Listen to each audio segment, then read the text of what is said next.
Keir Starmer and European leaders have united to condemn President Trump's plan to introduce new tariffs over Greenland. He says they will apply to 8 European nations, including the UK and France, if they refuse to support his plan to acquire the Danish territory. So is this the end for the special relationship? Let's ask the political commentator Jonathan Lis. Morning to you, Jonathan.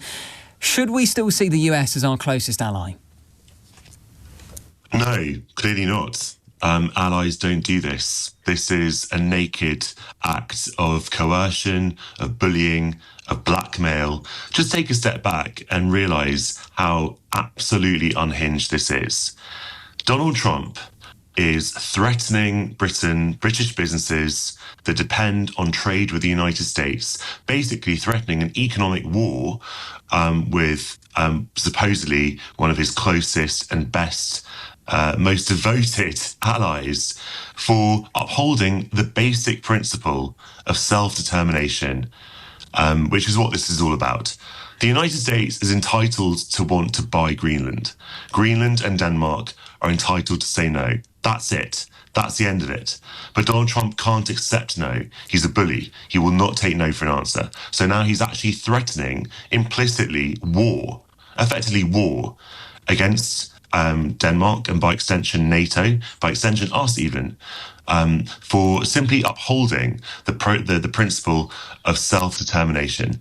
And because we're simply saying you can't do that, if Greenland doesn't want to be part of America, that's it. He's now threatening economic war.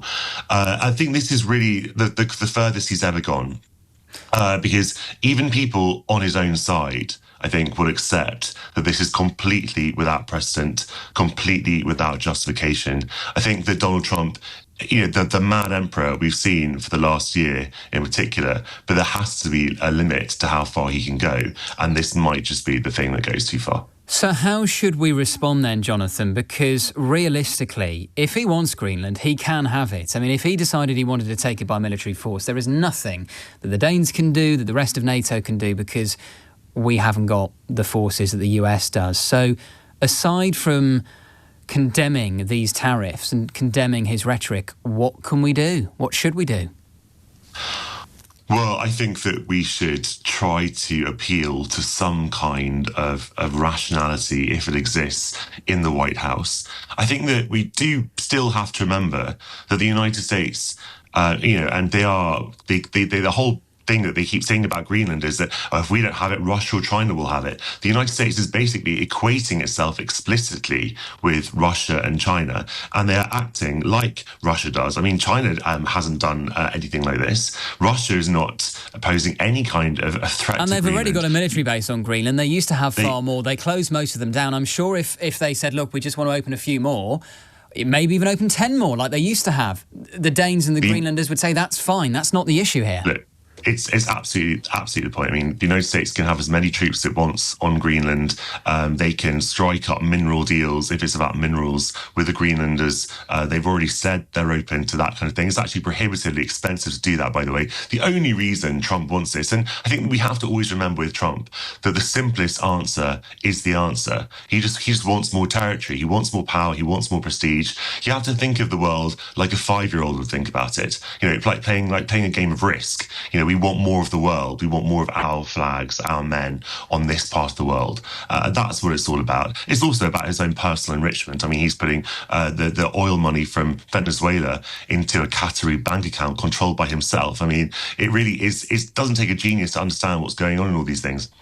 So it's not about anything. People try to justify these things in sort of geopolitical, sort of grown-up terms. It's not about that. It's about what Donald Trump wants for Donald Trump's ego and for Donald Trump's profound neediness and insecurity. Just look at what happened with the Nobel Prize this week. It's a heartbreakingly embarrassing. So look, obviously, we are not going to engage in a military conflict with the United States.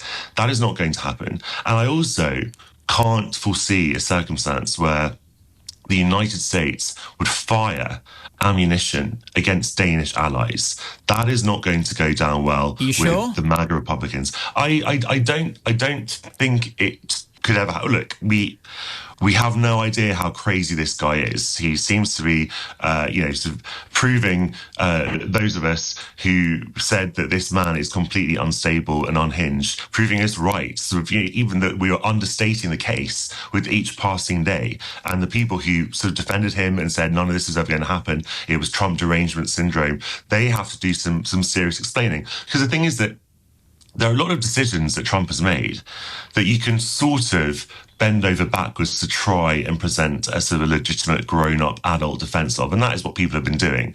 I don't see how this particular move could trigger some sort of defense. Anyone? I think that a simple test for your listeners over the next few days is to find out who is actually an intellectually committed sort of Republican Trumpist and who is just part of the personality cult.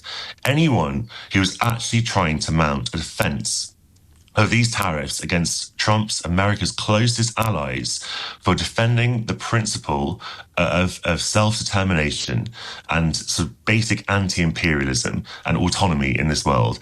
Anyone who's trying to mount a defense of that is part of the personality cult. There is no legitimate defense for sort of declaring economic war on your allies for simply wanting to keep NATO, keep the structure of European and Western security and the principle of self-determination. I'm absolutely with you on pretty much all of that, Jonathan. I suppose one counterpoint would be we do need to be careful about alienating the US. And as much as it may stick in the craw to see the way that Keir Starmer has somewhat sycophantically sucked up to Donald Trump over recent times, including the state visits and all of that, there's a reason for doing so, because we currently have Vladimir Putin threatening Ukraine.